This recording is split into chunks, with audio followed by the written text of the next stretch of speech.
So we're now looking at Matthew chapter 8, since we've already covered the last 3 chapters in the Sermon on the Mount. ఇప్పుడు మనం మత్తయి సువార్త 8వ అధ్యాయం చూస్తూ ఉన్నాము. ఇంతకు ముందు కొండ మీద ప్రసంగం చెప్పబడిన 5, 6, 7 అధ్యాయాలు మనం చూసాం. He came down from the mountain, and great multitudes followed him. And a leper came to him and bowed down to him, saying, Lord, if you're willing, you can make me clean. ఆయన కొండ మీద నుండి దిగి వచ్చినప్పుడు బహు జన సమూహములో ఆయన్ను వెంబడించెను. ఇదిగో కుష్ఠరోగి వచ్చి ఆయన మ్రొక్కి, ప్రభువా నీకు ఇష్టమైతే నన్ను శుద్ధినిగా చేయగలవనెను. And he stretched out his hand and touched him, saying, I am willing. అందుకు ఆయన చేయి చాపి వాని ముట్టి, నాకు ఇష్టమే, Be cleansed. And immediately his leprosy was cleansed. నీవు శుద్ధుడవు కమ్మని చెప్పగా తక్షణమే వాని కుష్ఠరోగము శుద్ధి ఆయను. And Jesus said to him, See that you tell no one, but go show yourself to the priest and present the offering that Moses commanded for a testimony to them. అప్పుడు యేసు, ఎవరితోనూ ఏమీ చెప్పక సుమి, కానీ నీవు వెళ్ళి వారికి సాక్షార్థమై నీ దేహమును యాజకునికి కనపరుచుకొని మోషే నియమించిన కానుక సమర్పించుమని వానితో చెప్పెను. Now when we think of all that Jesus taught not only by words, but also by his actions. And యేసు బోధించినదంతయు మనం చూస్తూ ఉన్నప్పుడు కేవలం ఆయన మాటల ద్వారానే బోధించలేదు, కానీ ఆయన చేసిన క్రియల ద్వారా కూడా ఆయన బోధించాడు. the way he related to people and what he told them to do. So it was by his life. ప్రజలతో ఆయన ఎటువంటి సంబంధాలు కలిగి ఉన్నాడో, ఏమి చేయమని వాళ్ళకి చెప్పాడో ఆయన జీవితం ద్వారా కూడా మనం నేర్చుకోవచ్చు. In addition to his words that he taught. తన మాటల ద్వారా మాత్రమే కాదు, కానీ తన జీవితం ద్వారా కూడా ఆయన బోధించాడు. So when we think of all that Jesus taught, we need to look at his life and the way he conducted his ministry as well, if we are to follow him in the same spirit. యేసు బోధించిందంతా ఏంటో మనం చూడాలి అనుకున్నప్పుడు కేవలం ఆయన చెప్పిన మాటలు మాత్రమే కాదు, కానీ ఆయన జీవితాన్ని, ఆయన పరిచర్యని దాని ద్వారా కూడా మనము నేర్చుకోవచ్చు, దాన్ని చూడాలి. For example, here we read that when Jesus healed this leper, ఉదాహరణకు మనం చూసినట్లయితే ఇక్కడ యేసుక్రీస్తు ప్రభువారు ఆ కుష్ఠరోగిని ఏ విధంగా స్వస్థపరిచాడో చూసినట్లయితే, now this is a fantastic thing when every sign of leprosy disappears from a man immediately. You've seen lepers how they are with. ఇది ఎంత అద్భుతమైన విషయము. ఒక కుష్ఠరోగికి ఆ కుష్ఠు సంబంధించిన గుర్తులన్నీ కూడా వెంటనే తొలగిపోయాయి. మీరు కుష్ఠరోగులను చూసినట్లయితే వాళ్ళు ఏ విధంగా ఉంటారో మీకు తెలుసు. Fingers eaten away, nose eaten away, and disfigurement on the face. వేళ్ళన్నీ కొరికివేయబడి ఉంటాయి, ముక్కు తినివేయబడి ఉంటుంది, ముఖం అంతా కూడా మారిపోయి ఉంటుంది. In a moment, for all that to disappear is really a supernatural miracle. ఒక్క క్షణములో అవన్నీ తొలగిపోయాయి అంటే నిజంగా అదెంతో మానవాతీతమైన అద్భుతమే.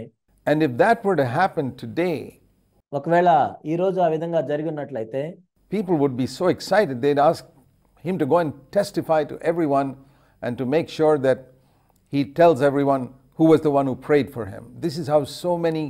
ఈ రోజుల్లో అయితే ఈ విధంగా చెప్పుండేవాళ్ళు, మీరు వెళ్ళి అందరికీ సాక్ష్యం చెప్పండి, ఎవరు ప్రార్థన చేస్తే మీకు స్వస్థత లభించిందో చెప్పండి అని చెప్పేవాళ్ళు.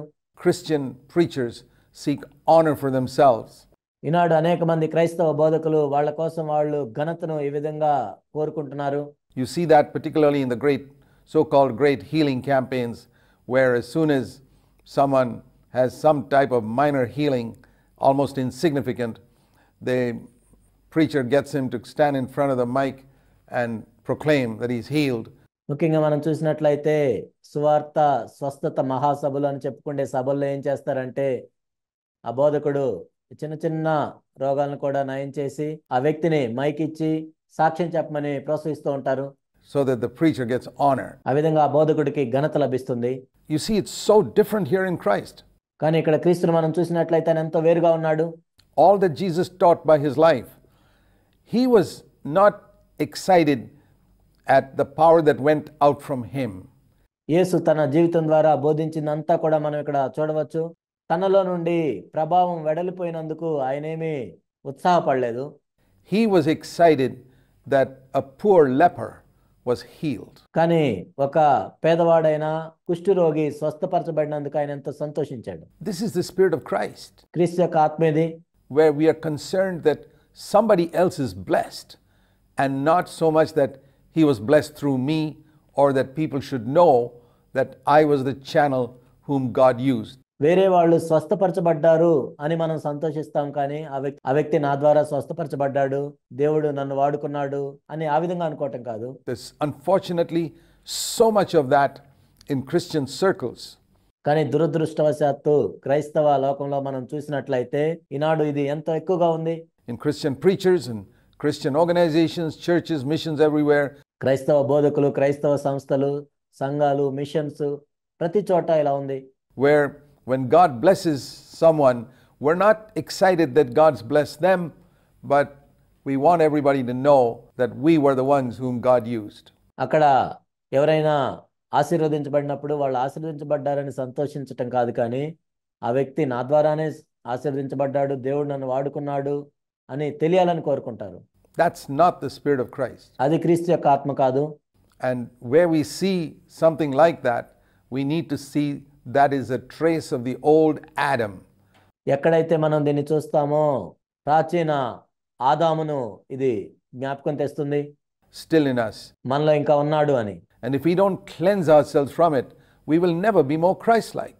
దీన్ని మనలో నుండి కడుక్కోనట్లయితే మనము క్రీస్తు వలె మారలేము. Here we see that Jesus told him, don't tell anyone. ఇక్కడ యేసుక్రీస్తు ప్రభువారు ఏం చెప్పారంటే, ఎవరితో ఏమీ చెప్పకు. Have you ever heard that type of instruction from any person who's been instrumental in praying for somebody who is sick to be healed? ఎవరైనా ఒక వ్యక్తి ప్రార్థన చేసిన తర్వాత అవతలి వ్యక్తి స్వస్థపరచబడినప్పుడు ఎవరైనా కానీ ఇలా చెప్పటం మీరు విన్నారా? This is the Spirit of Christ. ఇది క్రీస్తు యొక్క ఆత్మ. And the other thing we see here is because the old covenant was still there in Israel and the new covenant had not been established.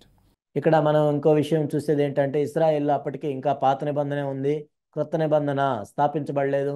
Jesus lived under the law, as the Bible says. యేసుక్రీస్తు ప్రభువారు ధర్మశాస్త్రం క్రింద జీవించారు, అదే Bible తెలియజేస్తుంది. And so he told the leper who was cleansed to do exactly what Moses had commanded in the law.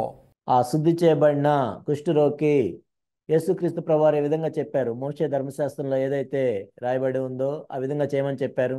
To go to the priest and show himself, because the priest had to declare him cleansed, exactly as Moses commanded. నీ దేహమును యాజకునికి కనపరచుకొనుము, ఎందుకంటే నీకు కుష్ఠరోగము నయమైందని యాజకుడు చెప్పాలి. There are many things that Jesus said to people in the Gospels which we mustn't forget. సువార్తల్లో యేసుక్రీస్తు ప్రభువారు ఇతరులతో చెప్పిన అనేక విషయాలు మనం మర్చిపోకూడదు. Was because they were still under the law.